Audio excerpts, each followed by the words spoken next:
It's not calling you Josh Frydenberg, it's calling you Dosh Frydenberg. Under the coalition, taxes for hard-working Australians will always be lower. You know, I don't hold a hose, mate, and I don't sit in control room. They're answers that only can come from Victoria, I'm afraid, because that's not my job. But I ain't spending any time, mate, because in the meantime, every 3 months, a person was torn to pieces by a crocodile in North Queensland. Well, g'day listeners, and welcome once again to the Two Jacks, where we follow matters in Australian politics and go around the world and check them out there too. And joining me as per usual is Hong Kong Jack, all the way in Hong Kong. G'day, mate. How are you? Excellent. Thank you, mate. And what's going on in Hong Kong around about this time of year, gearing up for Chinese New Year, I gather? That's right. They're starting to, I think end of this week, start of next week, the decorations will start to appear for Chinese New Year, Year of the Dragon. And how many public holidays come with the Chinese New Year, Jack? Oh, it goes through till about June, I think, you know.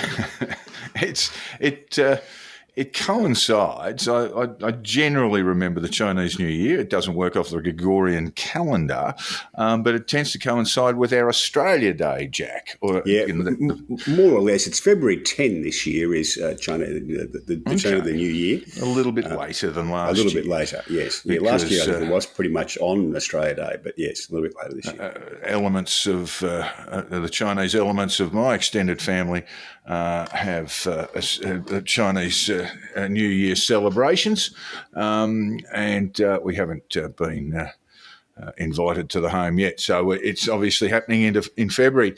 But that takes us to Australia Day, Jack, January 26th. It has been a tortured debate for many, many years now.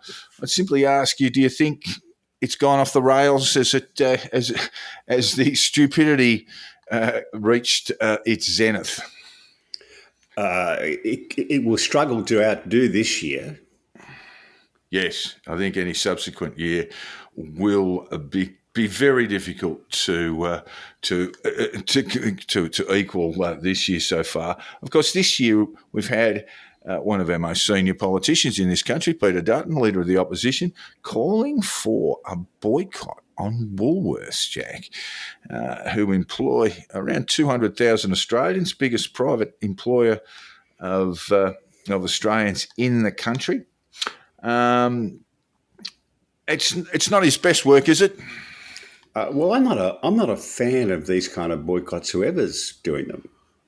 Well, it's interesting that Scott Morrison, the much benighted former Prime Minister, actually sought to legislate against what are known as secondary boycotts. And what Peter Dutton was trying on there was a secondary boycott. Of course, he would have been told in no uncertain terms by the lawyers that it was impossible because it is a guarantee of free speech, political speech in this country, and therefore is protected under the Constitution as interpreted by the High Court. Yeah, and no one quite knows how that will play out in the long term. The High Court kind of invented really a right. It does. There's no black letter reference to it, is it? No. But that is the precedent set.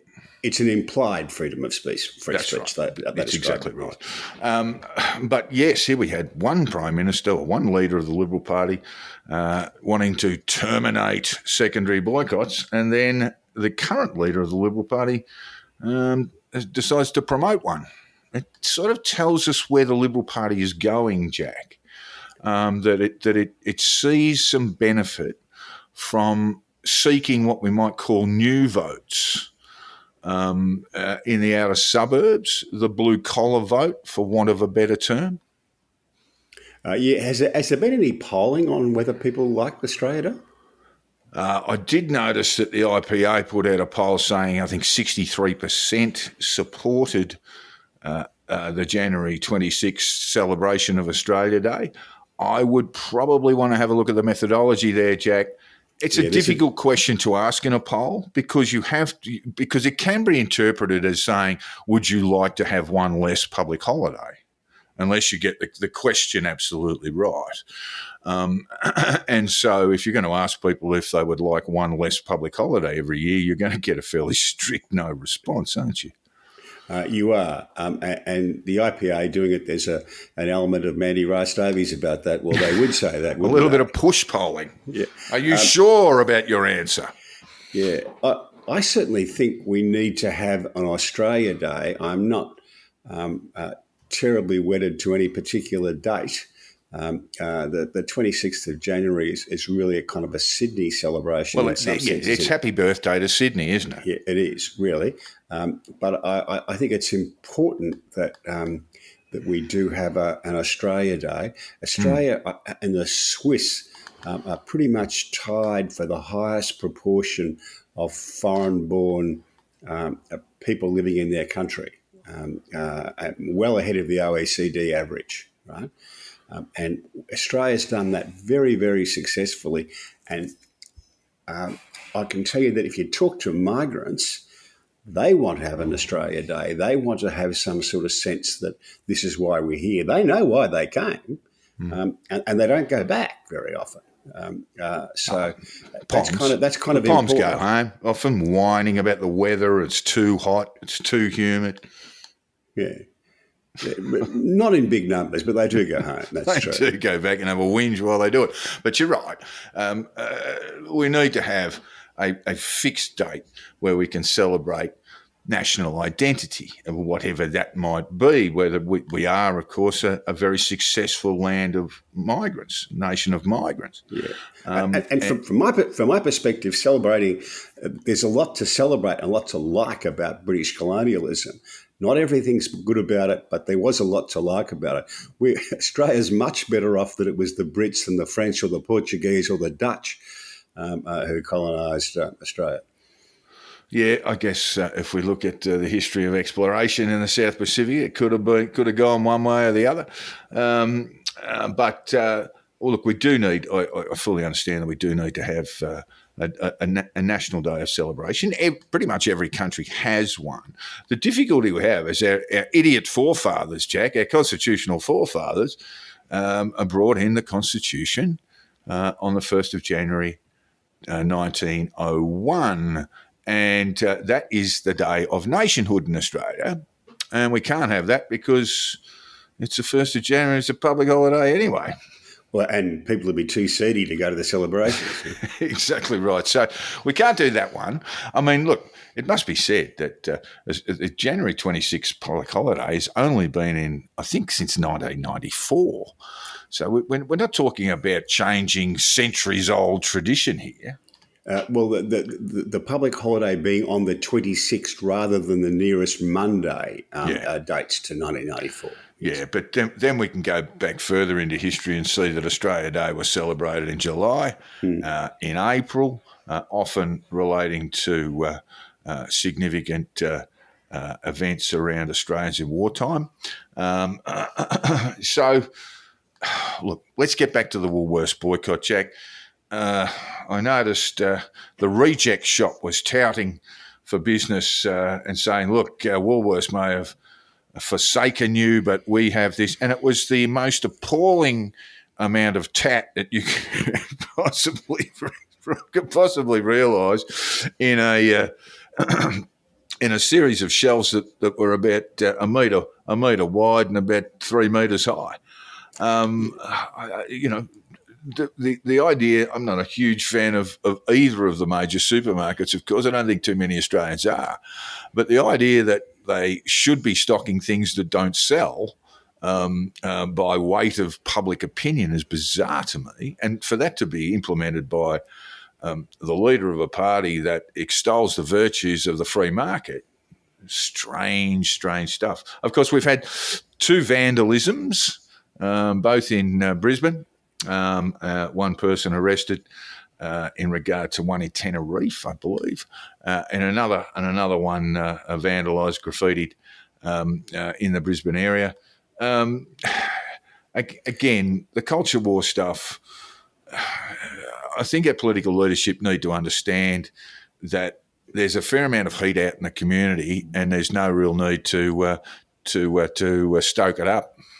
Oh, I just thought it was a bit of rank political opportunism because he saw that Labor was a bit conflicted on this, and he thinks it's a majority position, and I'm inclined to agree with him. It probably is a majority position to leave the date where it is, and he thought he could take some political advantage of that. Yeah, it hasn't quite panned out that way. I would think he would have liked to have had that time over again. Made the point without the boycott, Jack. Yeah, perhaps. Yeah. Over to the ABC, Jack, and there is a scandal looming there.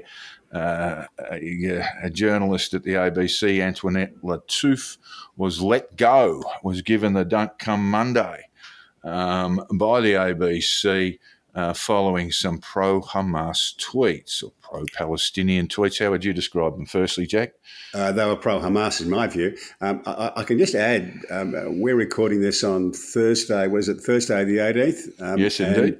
And, there is a conciliation conference going on at the Fair Work Commission as we speak. Yes, and I think perhaps an acquaintance of yours rather than a mate, Josh Bernstein, represents Antoinette Lattouf in regard to a wrongful dismissal action. And what struck me about this is not what she tweeted. She's entitled to tweet whatever she likes, and I think ABC have a social media policy in place. It'll be some tortured thing that runs about 5 volumes. Almost everyone who signs an employment contract in Australia these days will have some kind of contract, like some kind of clause in the contract like this. Yeah, not just journalists. I mean, I understand, but I'm not comfortable about any of that, to be honest. You could make the point that you must not do anything that could cause embarrassment or loss of reputation to the organisation. But if you're making sort of general points about what's going on and around the world, I fail to see how that would be it. But the striking thing about this is that Lattouf seems to have been let go, dismissed, on the basis of a fairly small lobby group, Jack, led by the Australian Jewish Association. And so it would seem. I've got no problem with Jewish groups, Muslim groups, any other groups lobbying people like the ABC, lobbying institutions. Yeah, neither have I. And the institutions ought to be able to say, look, thanks for your input, but we're taking no notice of it. Exactly right. I don't think there's a media organisation outside the ABC that would be so craven. Yeah, that's pretty much it, isn't it? Yeah. What you do is you say, look, this is how a media organisation would respond to this, and say, look, we have a broad range of opinions within this organisation. We do not seek to control or contrive opinions from individuals, regardless of who they work, or whether they work in news or whether they work in administration or in television or radio production. And we are comfortable with those views being expressed as part of a whole spectrum of views, and that's kind of the end. That's kind of the end of the matter. Well, so it's very disturbing to see an organisation like the ABC kowtow to what is just a little bit of pressure. That's the weakness in the ABC's position, is that they haven't been encouraging of a broad range of views and diversity of opinion for decades. Ed Husick weighed into this, Jack, and he said, I'm not sure what his ministerial responsibility. Help me out there, please. What's Ed up to? He's got a ministry. Something completely different to this. Nicely moved on. We could Google that, but we're not going to. He said, if people express their views, if it's peaceful and conforms to what we think is acceptable in a democratic country, they shouldn't feel like their jobs are on the line. There's not a whole lot wrong with that sentence, is there? Except the bit about who decides what views are acceptable. Well, that's the tortured bit, isn't it? I would prefer that sentence to read an expression of an opinion freely held. Yeah, I don't think people should be getting the sack. So far as Antoinette Lattouf goes, I didn't agree with what she tweeted, but it's not a sacking offence. Even if I think she's wrong, being wrong is not a sacking offence. Being offensive is not a sacking offence, Jack. No. It shouldn't be. But Israel Folau shouldn't have been sacked for the same reason. It's not a sacking offence to be wrong. Yeah, slightly different thing. But look, let's get back to Lattouf. Slightly different thing, only because he had these meetings with the AAU or Rugby Australia now, and he said he was going to do things and he didn't. Anyway, let's not get bogged down. And that's the allegation against Lattouf, that she was given instructions or she was told not to do this and she did. Even under those circumstances, I don't think it's a sacking offence. What happens if it goes, and we're just speculating now, what happens if it goes to the Fair Work Commission, Jack? Who knows? Come on. You're a man of strong opinions. She'd win by the length of the straight, is my opinion. Depends on the contractual arrangements. Yeah, it does. And it's a bit of a lottery there, in my view. All right, no, that's a fair answer. All right, we've been talking about housing as being one of the great, causing one of the great divides, political divides, social divides in this country. And these problems are existing around the world, the Western world, Jack. They are. This caught my eye because I've had some figures for the UK, and their housing affordability level is the kind of the worst it's been since the turn of the last century. What, 20th, 21st? 21st? No, since 1900. Yeah, okay, yeah. So you sometimes get a little bit, you show your age a little bit there, mate. We've had a couple of centuries, so there is this great divide occurring in the UK too, and I would note that it's pretty much a European-wide malaise as well, Germany as well, savage housing and rental crisis going on there. There is, politically speaking, whoever finds a solution to this first is going to be a big winner.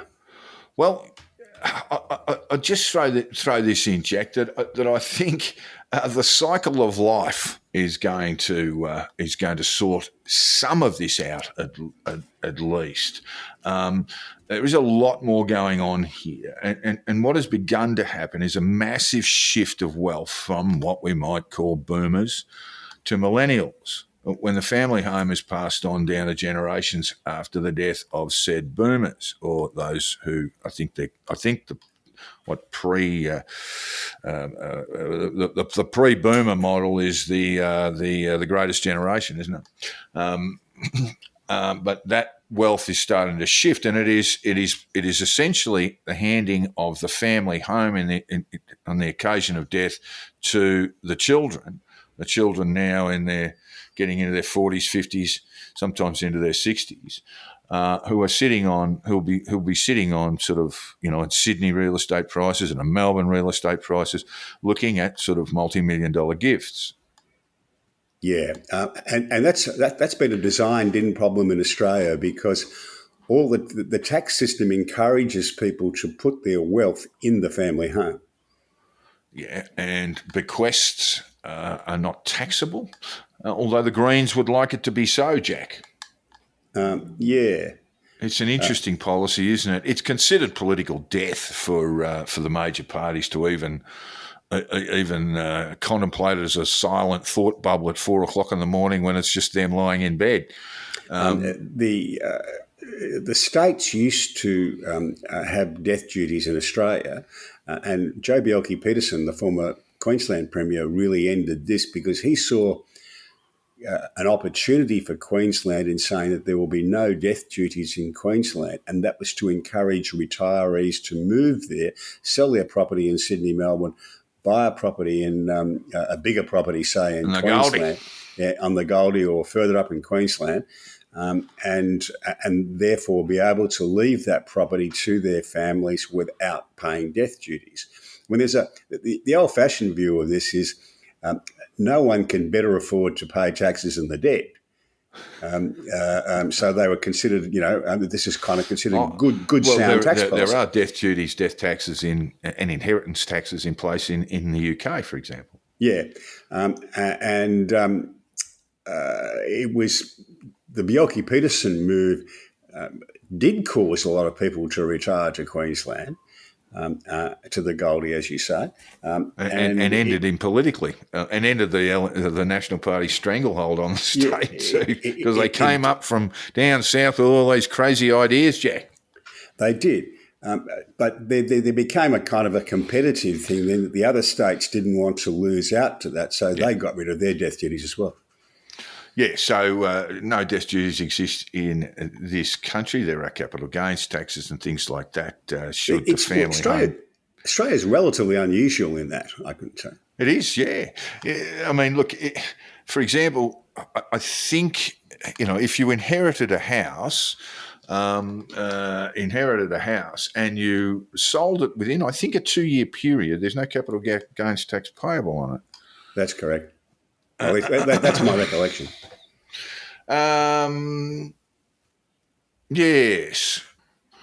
And this takes us now to the next topic of conversation, Jack, and that is Israel and Gaza and an expanding conflict that has now dragged the Houthi rebels being set upon by the Brits and the Americans in and around Yemen, Jack. So there is a sort of escalating nature to this conflict.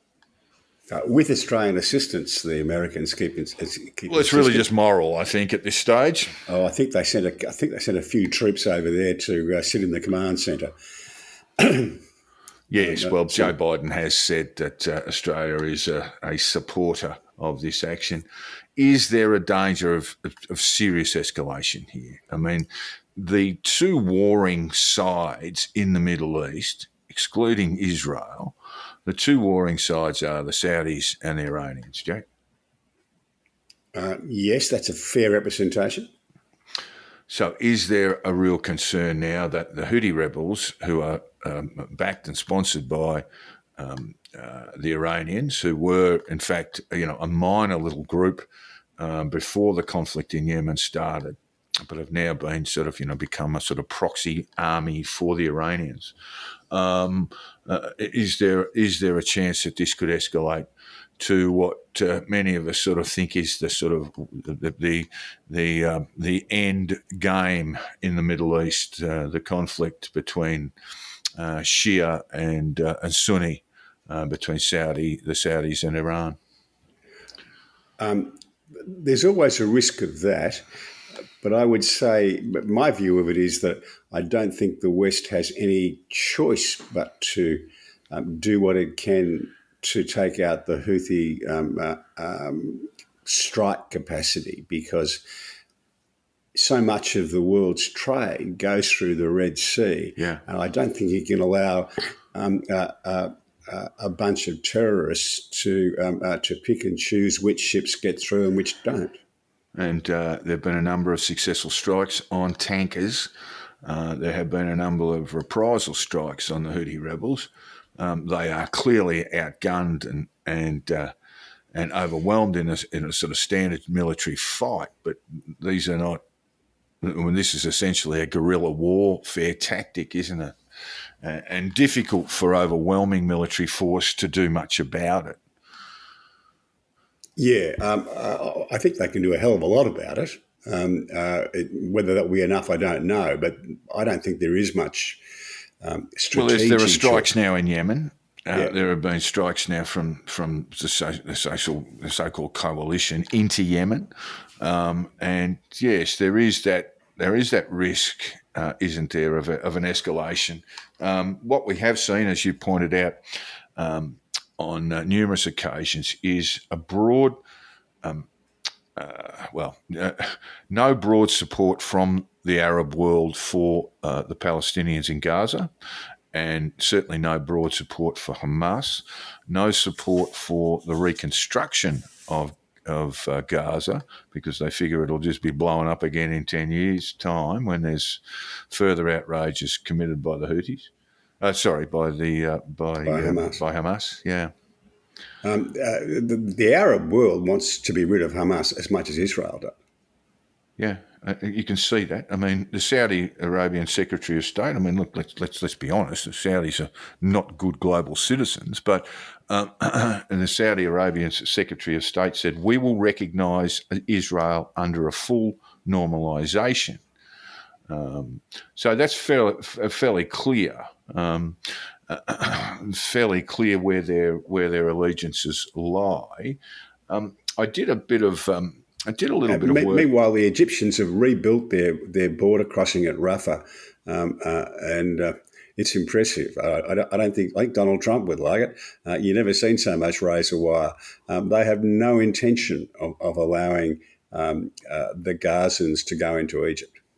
Yeah, I did look, and I did look. There are various, as you would know, there are various metrics for determining how free societies are, Jack, whether they hold free and open and fair elections, whether they allow for a free press, whether their political institutions tend to democracy, or whether they are sort of hybrid states that introduce elements of totalitarianism with a bit of democratic window dressing.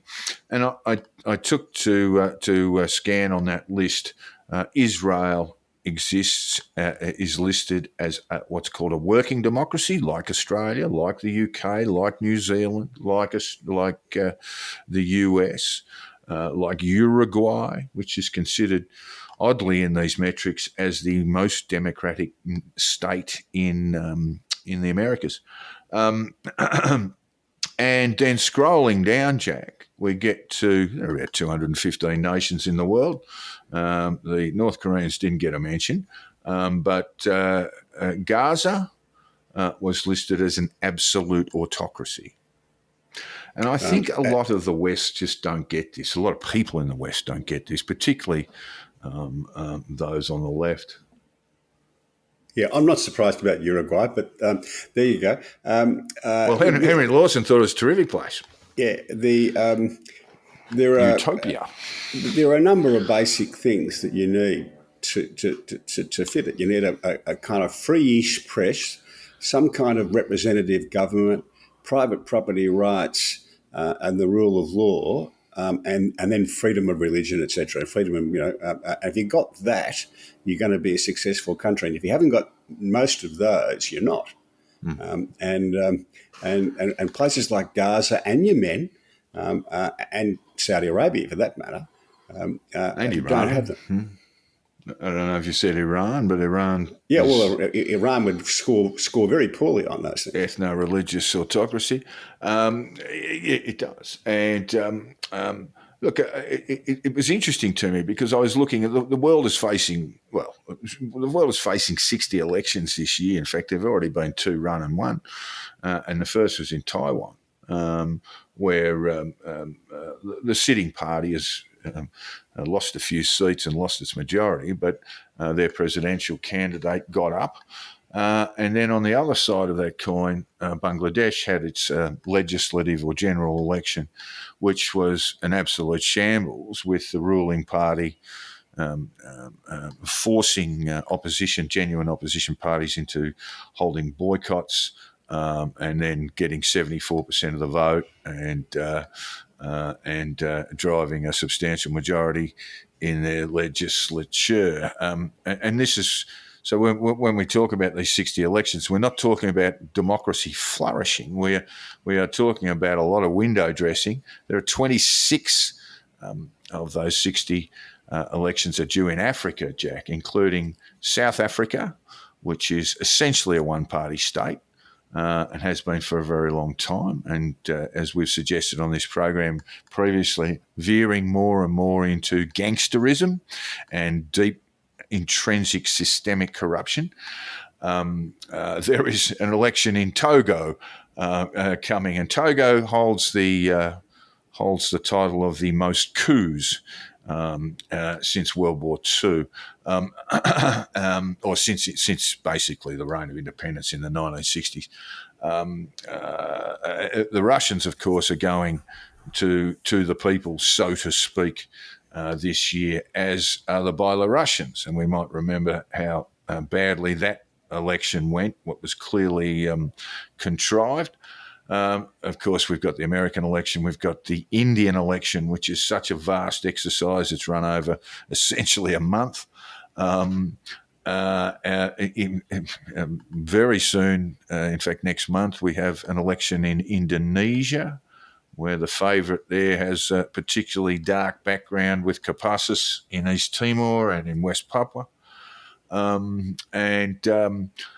Yes, so it's not a matter of democracy flourishing just because you have an election. Bangladesh is a very good case in point. The history of Bangladesh is that it's a winner-take-all system in this sense, that the losing party in an election tends to get rounded up and whacked in jail. Yeah. So that's the rule of law aspect, is that that they're missing.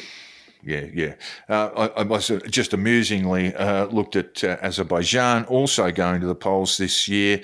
The president there has been in place for 20 years. His dad was president before him. His wife is vice president. In 2013, Jack, they had a presidential election and they released the results the day before the polling stations opened. Oops. So you mean this is worse than the Bushes and the Clintons, is it? You tend not to get the results the day before a vote is cast. But yeah, that's what happened without any apparent embarrassment for the Azerbaijan electoral officials. Spate of genuine democratic elections, but a lot of very dodgy ones coming our way. Getting back to Israel and anti-Semitism, Jack, what we talked about last week was how progressive Jews are going to view their non-Jewish progressive co-travellers, political co-travellers, after the conflict in Gaza, Jack.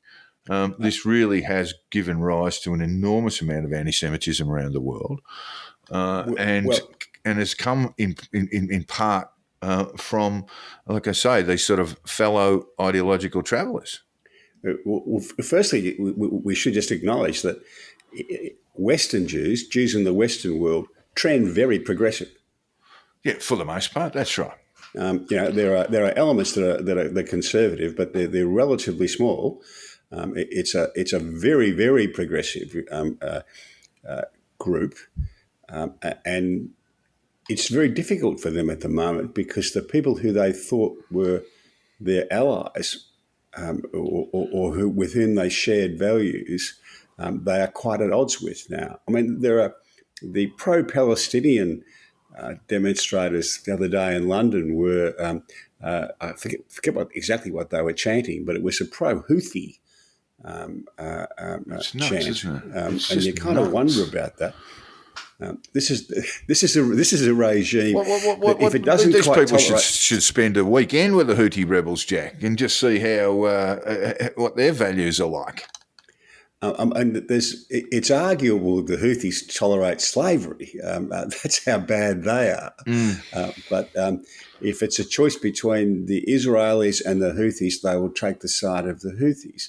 And progressive Jews are finding this a very, very difficult thing to come to terms with, that the people who they thought that they stood shoulder to shoulder with are not being supportive.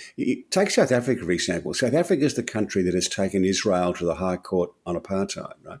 It's a one-party state. The ANC rules South Africa. Yes, good point. The ANC was chock full of progressive Jews pre the new South Africa.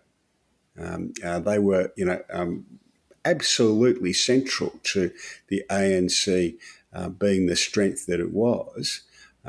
there is a level of betrayal involved in all of this because Israeli Jews and Jews who have close contact with Israel, and that's a lot of them. When I say close contact, it means they've got children of their friends and family who are in the IDF, who may well be in Gaza now.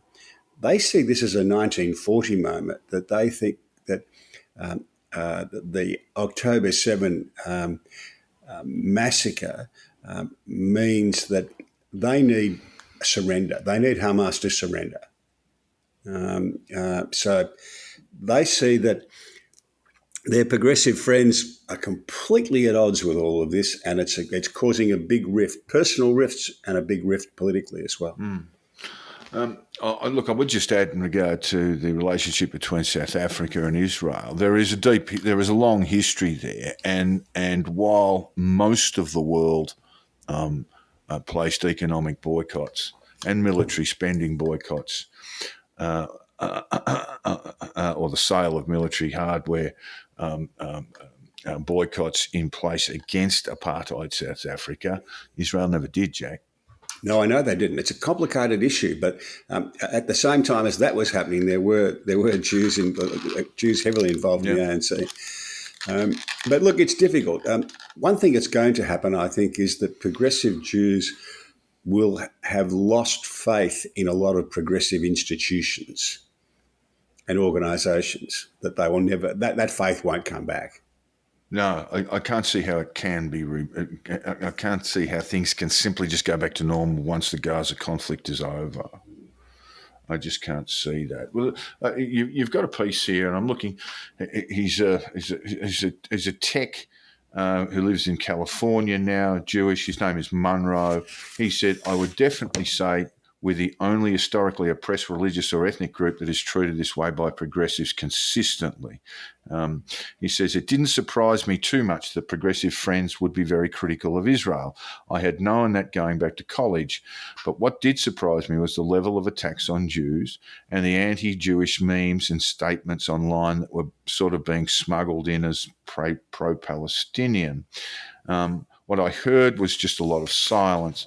I posted about it multiple times, and then when people did respond, if they weren't Jewish, it seemed just as often to be sort of putting me down rather than showing support, or if there was support, it was very qualified support. The sense I got was that they felt like, okay, well, maybe people shouldn't be attacking Jews, but, it's probably exaggerated. And why are you putting yourself at the centre of things rather than Palestinians? Or maybe now you understand what Palestinians are going through."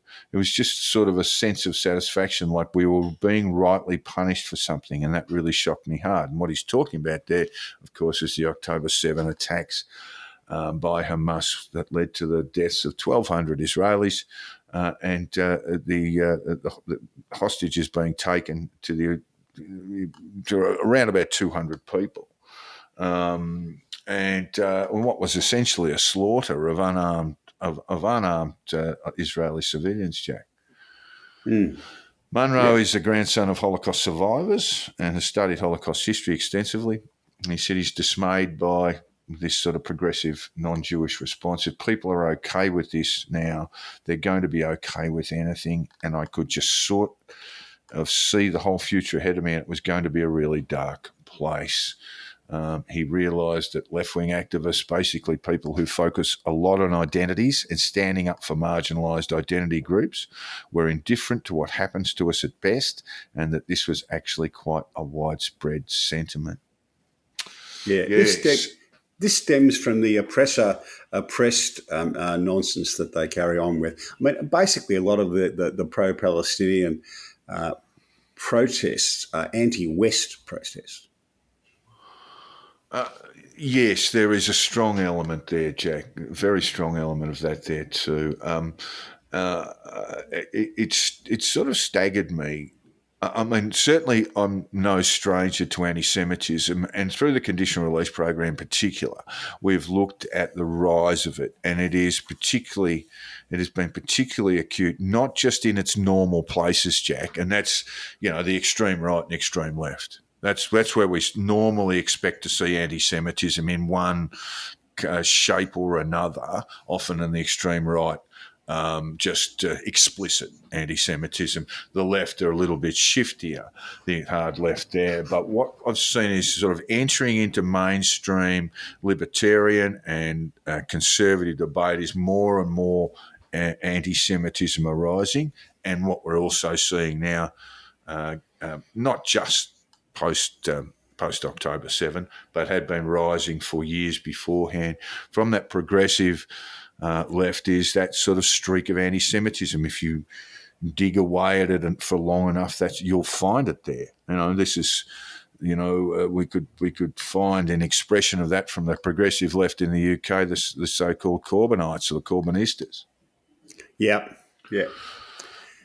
It's very troubling. A good friend of mine, Jewish, I think I mentioned her in the program, not by name. I wouldn't do that because, she basically feels very vulnerable at the moment. But all her fellow travellers, fellow ideological travellers who are non-Jewish, simply could not understand her anxiety about what's happening. She has relatives in Gaza with the IDF. She had lost an extended family member on October 7th. The people have got a lot to be concerned about, and then they were basically casually dismissed and in one case referred to as a genocidist. Yeah. Well, I'm having similar conversations with Jewish friends. All right. I think you just got to stand up for this stuff every time. You just got to. It doesn't matter where it comes from, whether it's the left, the progressive left, the hard left, the right, the extreme right, the libertarian right. There is anti-Semitism. It never goes away. Anti-Semitism never goes away. But I thought we had sort of hounded it to the extremes. But no, it's back, and it's probably worse than it's been since the 1940s, Jack. There's a British Jewish organisation that monitors anti-Semitic attacks, and they're up 500% in the last 2 years. Meanwhile, just looking at the military operation in Gaza, Jack, we're into the 100th day of that conflict now. October 7th, of course, was when it all started. There's no sign of the conflict letting up. There is fierce fighting in southern and central Gaza. And warnings from Hamas armed wings saying many Israeli hostages may have been killed. They did claim yesterday, has not been independently confirmed, but Hamas did claim that one of the Israeli hostages was killed by an Israeli airstrike yesterday, unconfirmed. So a lot of propaganda stuff going on there. We got now nearly 24,000 confirmed. I think that's a confirmed figure now. 24,000 Palestinians killed, and 85% what we might call internally displaced, Jack. 85%, I should say, of the 2.3 million residents in Gaza have been internally displaced. That has had to have left their homes but cannot leave Gaza. Yeah, I don't think the Israelis are going to stop. If Hamas surrendered and gave back the hostages, yes, they would. But short of that, no, they won't. No, that's probably right. It seems to me. I mean, there is increasingly alarm. I did see that U.S. Secretary of State Anthony Blinken went to Israel, I think last week, wasn't it, Jack? And there seems to be a message coming from the Biden administration that, maybe we need to be a little bit more targeted about what you're doing. Oh, and I think that will be listened to, and they may well be more targeted. The more targeted means losing more Israeli soldiers, and they're probably prepared to do that, but they will still be pursuing the virtual elimination of Hamas. And they'll be doing that with the support of their neighbours. And yes, well, when we look at the Jordanians in particular, where there's a large Palestinian population, there's almost silence, isn't there? Lebanon, Syria to a degree, the Iranians. Well, the history of that is when the Palestinians moved into Jordan, when the Palestinian leadership moved into Jordan, they very nearly destroyed the country. Yeah. It's this sort of Black September we talk about, Jack. All right. We are moving on now to the United States. There's a fair bit going on there when we talk about 60 elections. None bigger than the one in November, the presidential election, and down ballot for the House and the Senate, who will get majority control there. But we'll kick it all off, Jack. There's a bit of a kerfuffle in Fulton County, Georgia, where, of course, Trump has been indicted on RICO charges in relation to electoral fraud. And that is Fani Willis, who's the Attorney General, the person that she chose to be the lead prosecutor, Nathan Wade. There's a bit of a relationship between the two there, Jack. It's even funnier than that.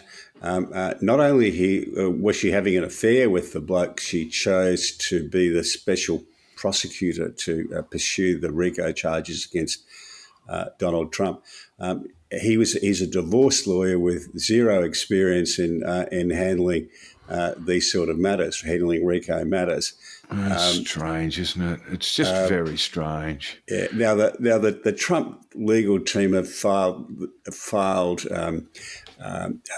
objections and saying that she should be disqualified on that basis. I can't see any legal reason for that, but it does make the whole thing look a little bit of a shambles, it's fair to say. She popped up at a black church the other day to give sort of an apology, but not really.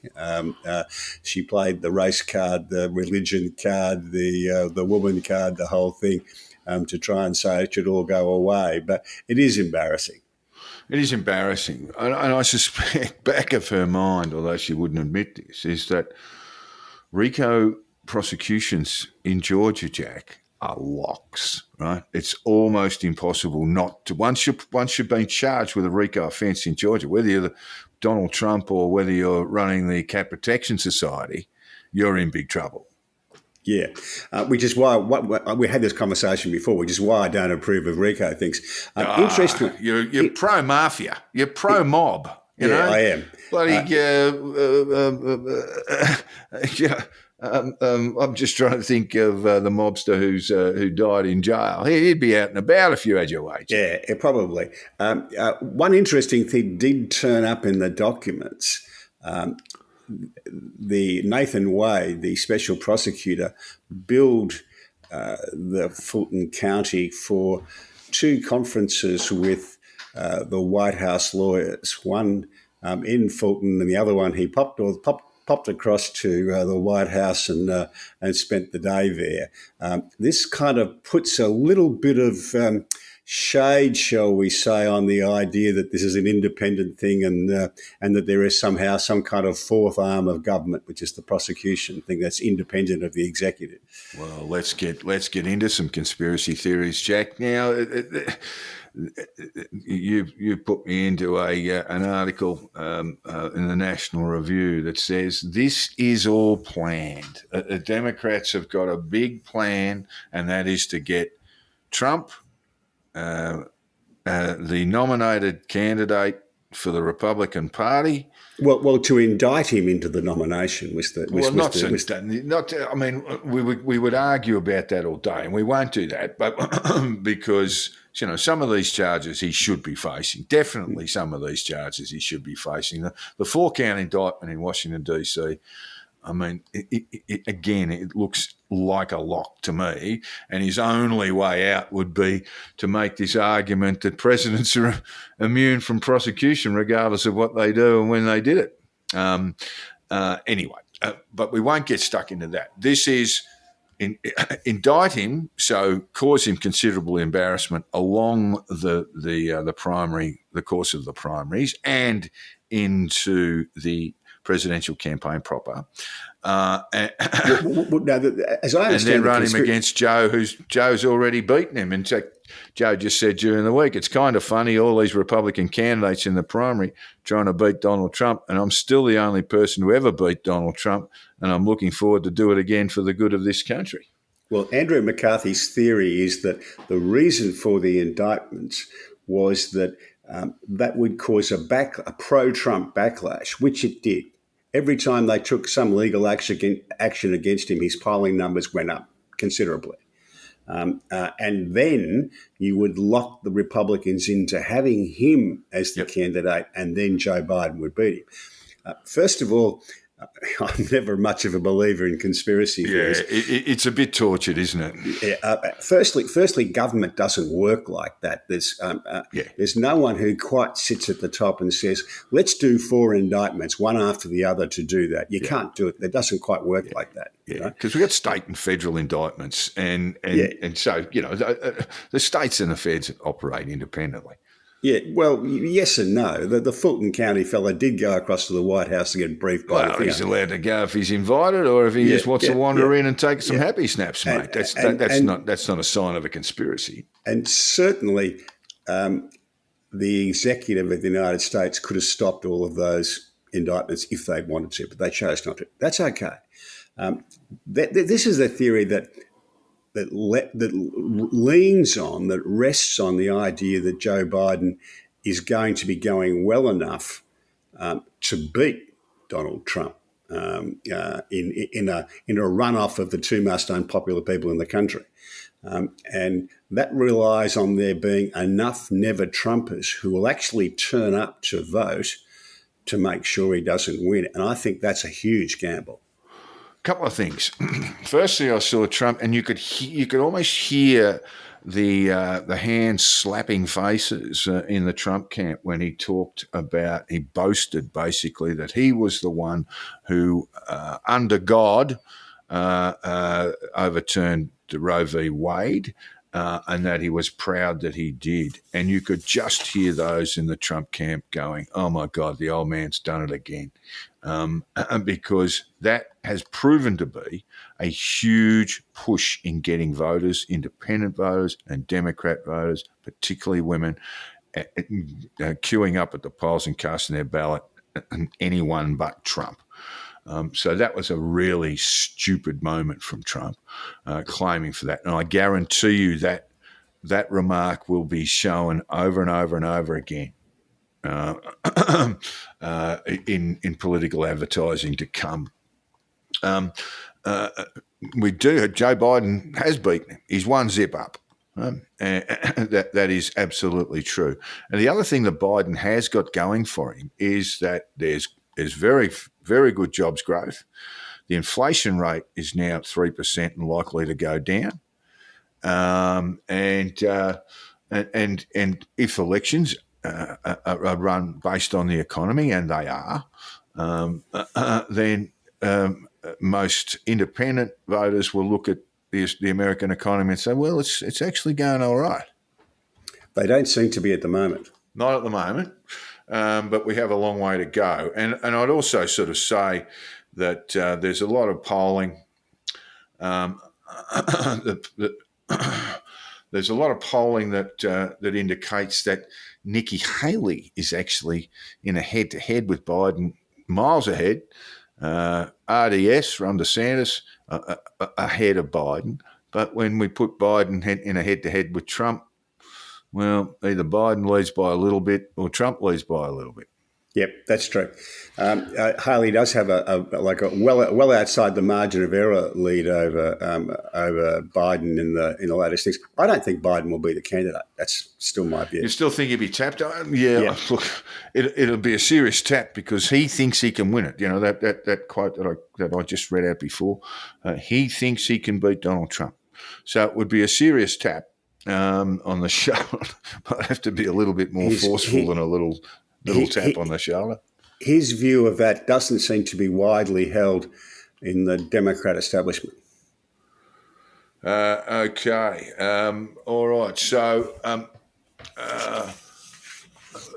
I just want to look at, where we're going to go. We obviously had the Iowa caucus earlier this week, and it's a very strange system for a start. Trump won with 51%. And I notice a lot of the media were focusing on the issue of, well, that's 49% who don't want to vote for him.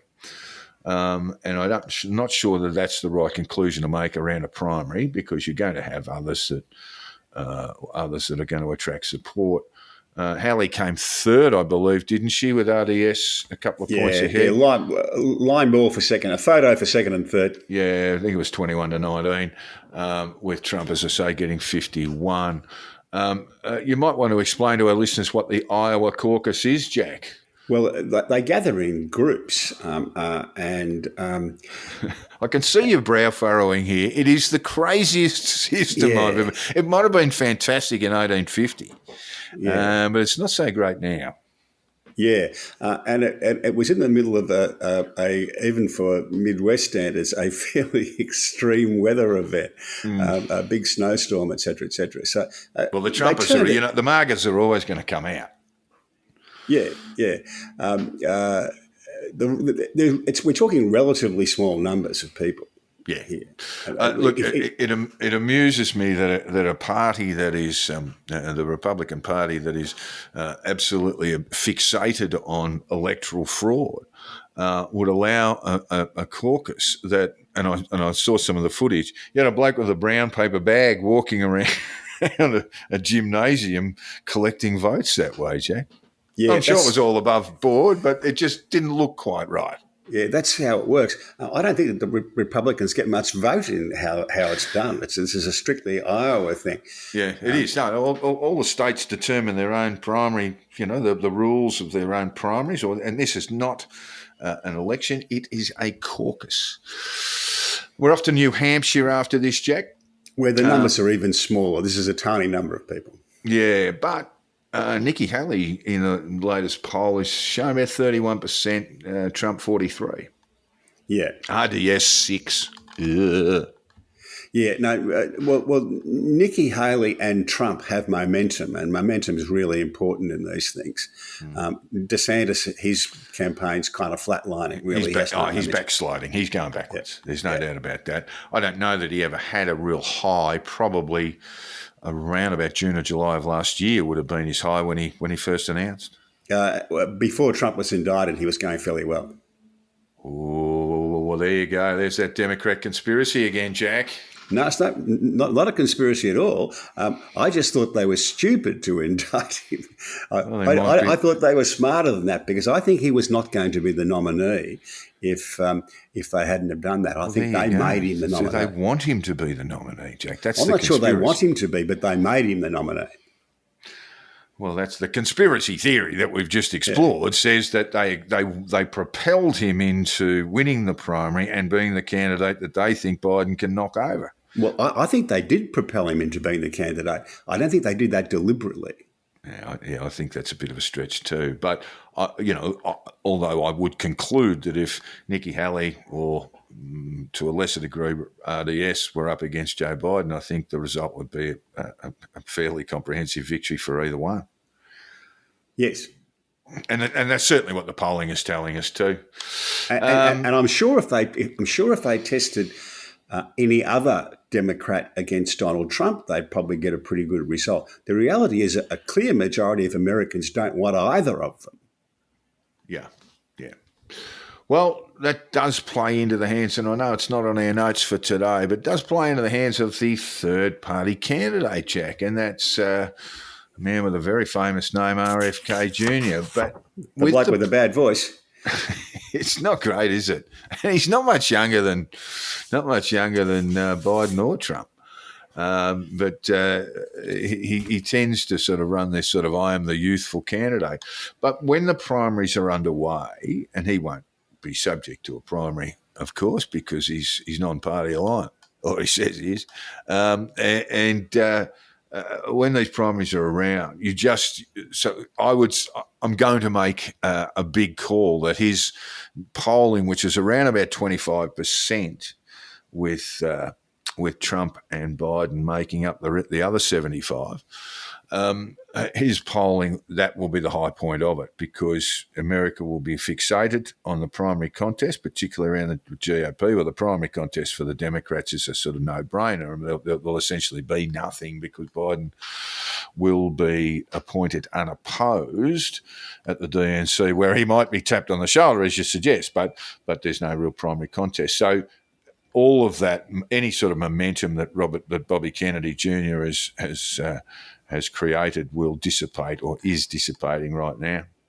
Yeah, I think that's probably right. Did you see Trump's acceptance speech or victory speech after the Iowa caucus, Jack? I did. He did this after he was elected in 2016. It was a magnanimous and generous speech. And I just wish we saw more of that. And clearly what he's doing is that, look, unify behind me, saying that to Republican voters, registered Republicans, unify behind me. But I just wish we heard a lot more of the magnanimous side of Donald Trump, Jack. His speech in 2016 after he was elected president was, I thought, oh, God, this could go really, really badly here. You know, he could call for, violence on the streets and Hillary Clinton be dragged out of her house and locked up and all this stuff. He was magnanimous. He thanked and wished his opponent well, and he did the same after the Iowa caucus. Yeah.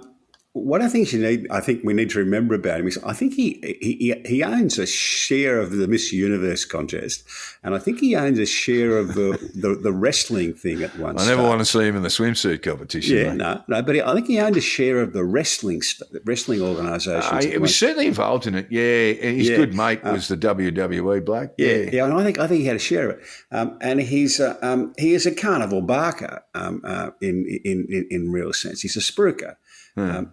But that can make him a fairly good speaker when he wants to be. He's kind of funny. One of the things he said in the speech was, look, I know it was terribly cold, and a lot of you people, might have risked your life getting out to vote for me, and some of you would have died, but at least you die happy. Well, he did suggest, and it was a separate speech, but he did suggest, get out there, if you're dying, well, at least you'll have cast a vote for me, and your death will not be all in vain. And it was wow. But then there's other times where he goes, I hope there's a Wall Street crash this year rather than the year after, and that America is headed for depression unless you vote for me, and all this sort of stuff. I mean, I could handle a Trump presidency if he supported NATO, if he came out and supported NATO as president, as 47th president, supported NATO and supported Ukraine. I just don't think he will. As it stands, he comes up with this nonsense saying he'll knock the conflict over with a couple of phone calls. Yeah, well, he's a property developer from Queens. They think they can fix everything with a couple of telephone calls. At any event, you and I aren't going to vote for it, but it's going to be very interesting to watch. It's going to be hugely entertaining. It's very likely that, just going back to Biden, that Joe Biden will do as he did during the pandemic. It was easily explained during the pandemic because, a lot of the states was in lockdown. Campaigning was very, very difficult. So he did campaign essentially from the basement in his Delaware home. And it's likely he'll probably do something very similar again, perhaps not to the same degree, and that he will have Michelle Obama, Barack Obama, and some of the, perhaps not the Clintons, but some of the Democrat royalty do a lot of his campaigning for him. Yes, I don't think it'll work quite so well without the COVID excuse. So he needs another pandemic, Jack, just to keep him in the basement. All right.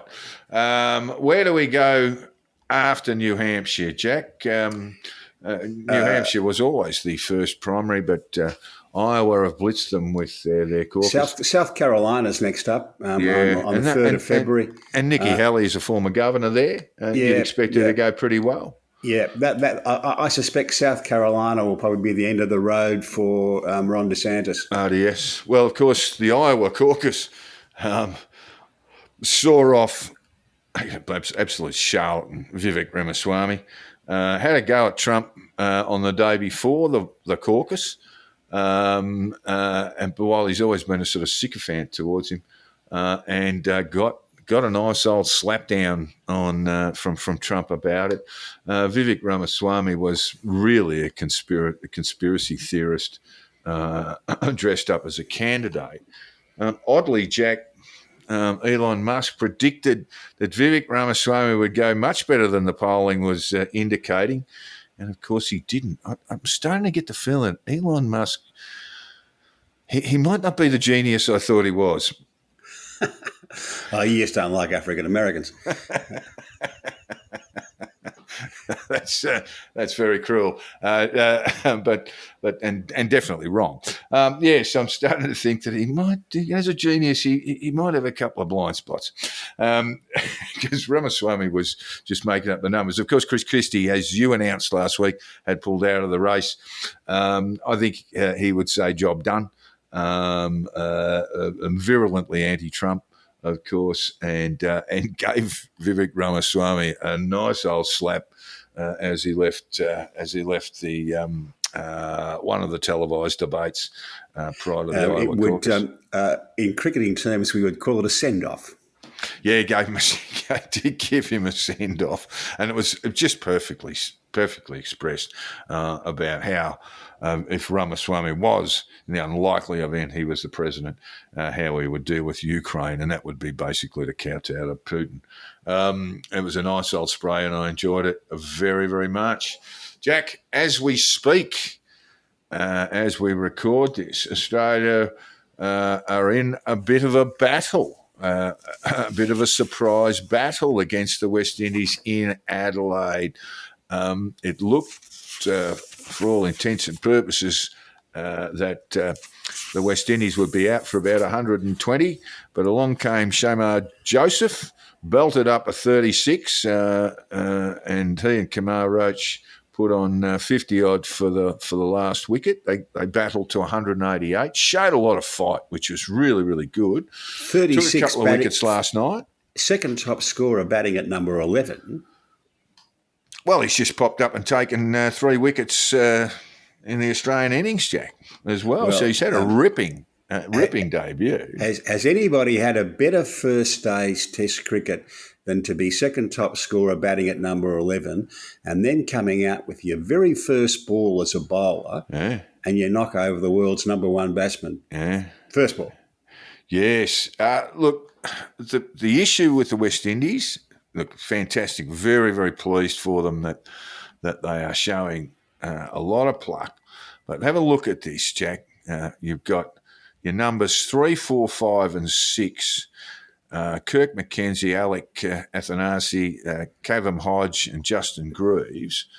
They've played 6 tests between them, Jack. I think it's 7 actually. Yeah. So I think McKenzie's played 1 before the Adelaide test. He got 50 yesterday. Batted really well.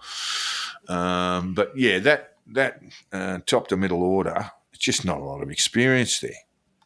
Yeah, and you can get away with that in T20 sometimes and in one-day internationals, but Test cricket is a real test, and it tests your depth and your capacities, and they probably lack that.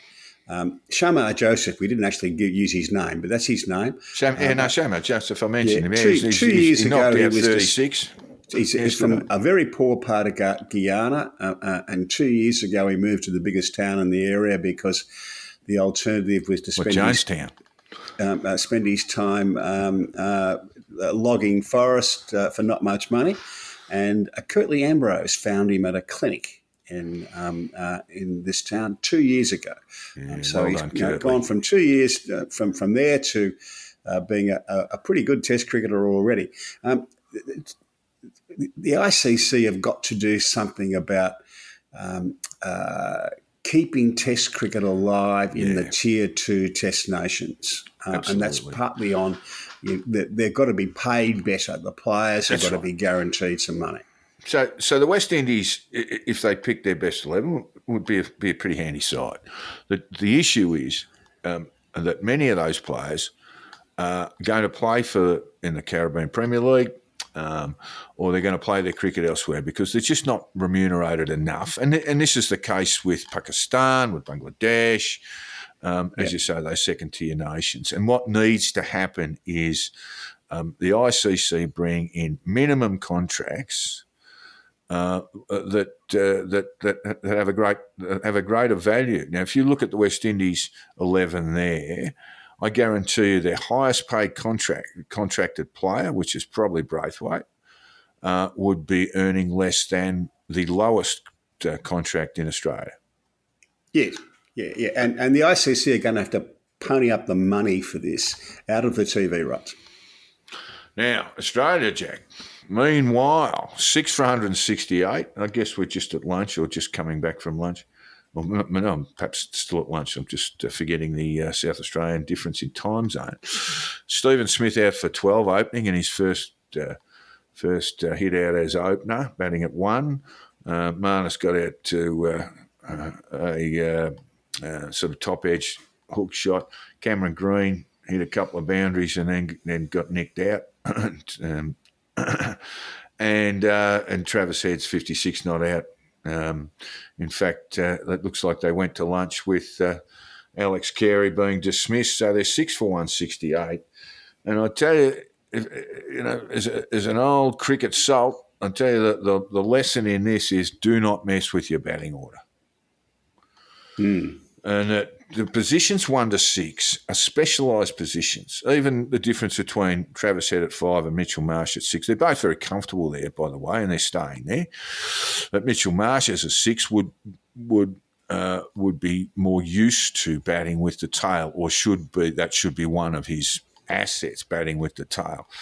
Stephen Smith going from 4 to 1, I'm still concerned about it. I think an opener should have been picked to replace Dave Warner.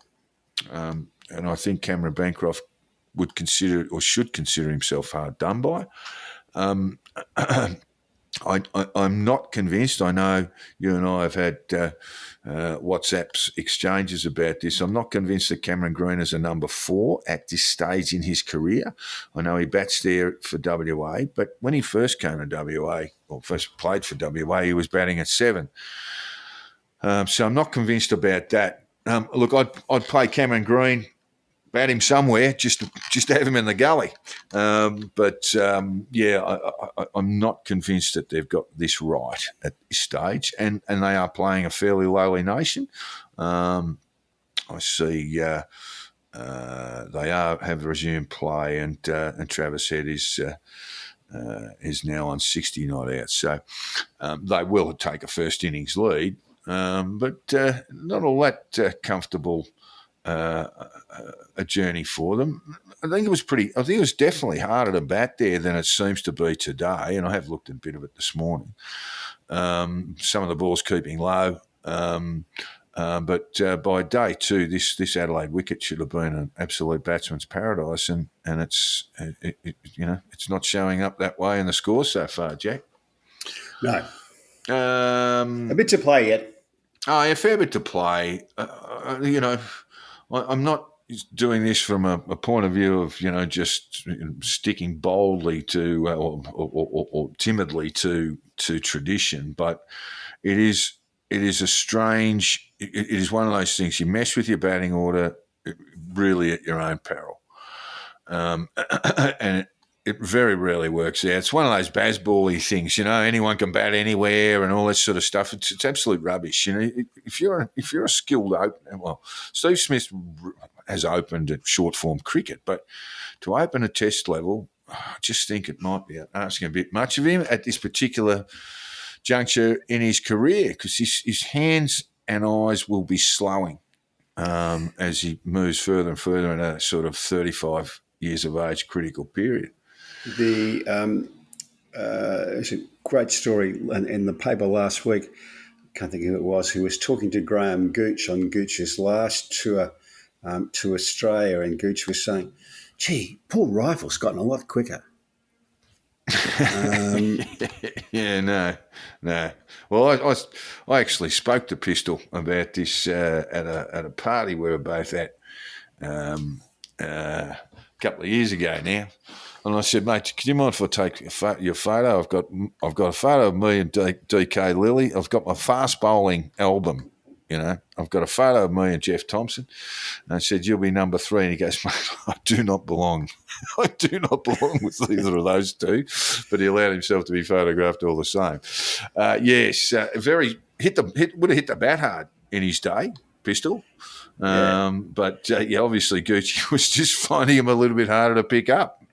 Yeah, well, I mean, you look at what the English did with Joe Root. Remember, they shifted him to 3, and it just did. You would think shifting from 4 to 3 would make a big difference, but it did. Yeah, because when you're batting 3, you can come in at 1 for 100, or you can come in at 1 for none. And if you're coming in at 1 for none, you might as well be opening. And that requires discipline and technique. Just to wrap it up, I just think we're going to miss Dave Warner. We haven't seen just yet how much, but by gee, look, they've scored 172 off 56 overs. One of the things you mentioned, you thought that Cam Bancroft was a bit stiff. I did notice that they interviewed Pat Cummins about this, and he said that he had a conversation with Bancroft and Harris, and who was the other fellow who was in line for it? Can't think. And this is a bit odd to me. It used to be that the selectors looked after picking the team and then gave the team to the captain and says, "You do it." But that seems to have gone now. It seems now that Patrick's at the selection table. I'm not sure that he is, but I would think he'd be getting the side a bit before the media gets it, put it that way. And look, he would have understood, this is the call to Bancroft to say everything's sweet, mate, everything's good between us. And over the Newlands sandpaper gate. Look, I mean, obviously Cummins would have understood that Bancroft was in the mix. But I think it's a good thing. It's a good thing that he did it. But it was an odd selection, a very odd selection to try and create an opener where you don't really have one. And there's a good argument to be made that Usman prefers to bat down the order a bit too. So he's a little bit of a makeshift opener too, and certainly Stephen Smith is. I'm not trying to run down the West Indies, but imagine, that batting lineup as it stands against Bumrah and Shami. Anyway, there's another sport on, Jack, besides cricket. I didn't know there was any other sport you played in summer, but apparently so, and that is the tennis, the Australian Open. A bit of a kerfuffle there. I forget who the Australian tennis player was who had a bit of a moan about spectators being able to move at the end of every game, Jack. Yeah. Did you see that? Yeah. Mate, who pays your wages? Well, it's not quite like that, but I mean, come on.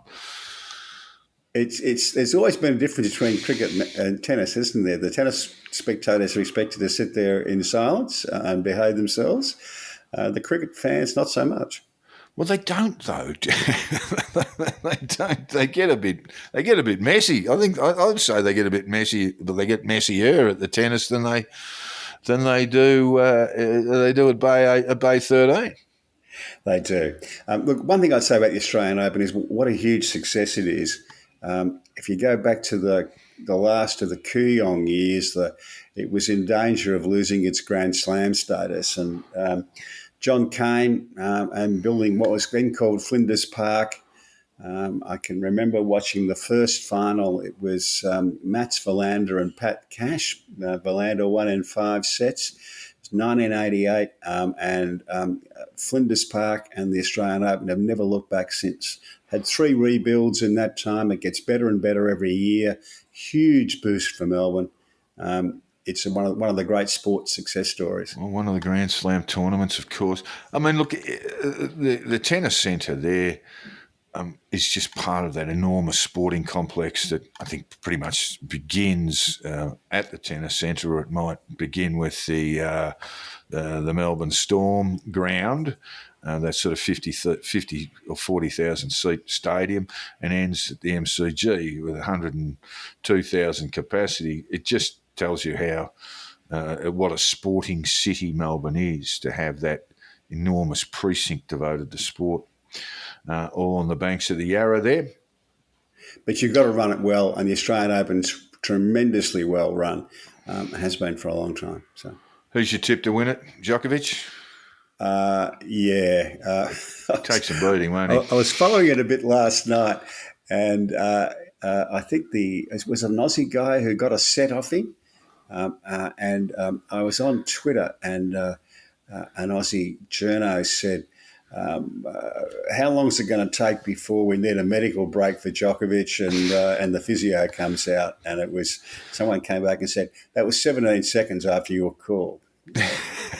Slip an mRNA vaccine into him when he's not looking, Jack.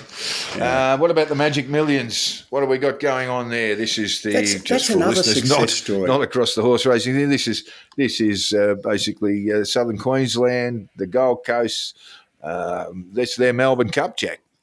Well, it's another sporting success story. They built this out of nothing. It's built around a sale of yearlings and a race day. And you think that's not a really strong foundation, but it gets better. It gets better and better every year as well.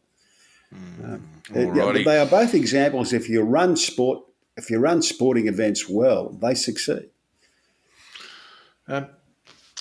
In AFL, Jack, we're going through a bit of a lull in the sort of, I guess we are in a pre-season now. In fact, I know they are. And Melbourne, the Melbourne Footy Club, will be missing one of its players, the son of Sean Smith. I think it's Josh, isn't it? Josh Smith? Sean Smith. Sean Smith's son, Joel. Joel, I said Josh, sorry. I do apologise. It looks like under the AFL's recreational drug policy, he will miss 2 seasons. And as I understand that policy, it is kind of a 3 strikes policy, and he's at that 3rd strike level. So the first time the club is not, I think the first 2 times he tests positive for a recreational drug. The club, he's notified, but the club is not. And then there's counselling provided and support provided and so forth. But the club, I always thought that very odd that the club was not told. And then when you get to that 3rd strike, you are looking at a suspension, and that's what's going to happen. I'm troubled by the idea that a sport like AFL would be testing people for recreational drugs. Except to say there's a fine line, isn't there? There's a fine line between the use of amphetamines and cocaine, you might sort of say that could enhance your ability to train. Certainly some players in the past, to my knowledge, were taking amphetamines while they were training, train the house down and come off vomiting and all that sort of stuff. But that's the problem. That's the only problem I've got with this, because you could easily conclude that various amphetamines, crystal meth, the old trucker speed in the old days, and cocaine are not just recreational drugs. They can be used to enhance performance. Yeah, I agree with that. But seriously, if an AFL player goes out after a game and has a bit of Charlie at a nightclub, I've got no problem with that. No, I certainly don't either. And you would have to say that it's just a reflection of our society, and probably it occurs less than it would within the general public of men of between the age of 18 and 35. Certainly less than in the financial services industry. 1 or 2 lawyers might be included in there, Jack, offering bloody advice after having a line or 2. So it does seem to be a bit of a problem for me. I think it's a bit of an ethical problem. I think the policy's a bit shameful in that the clubs are the last to know.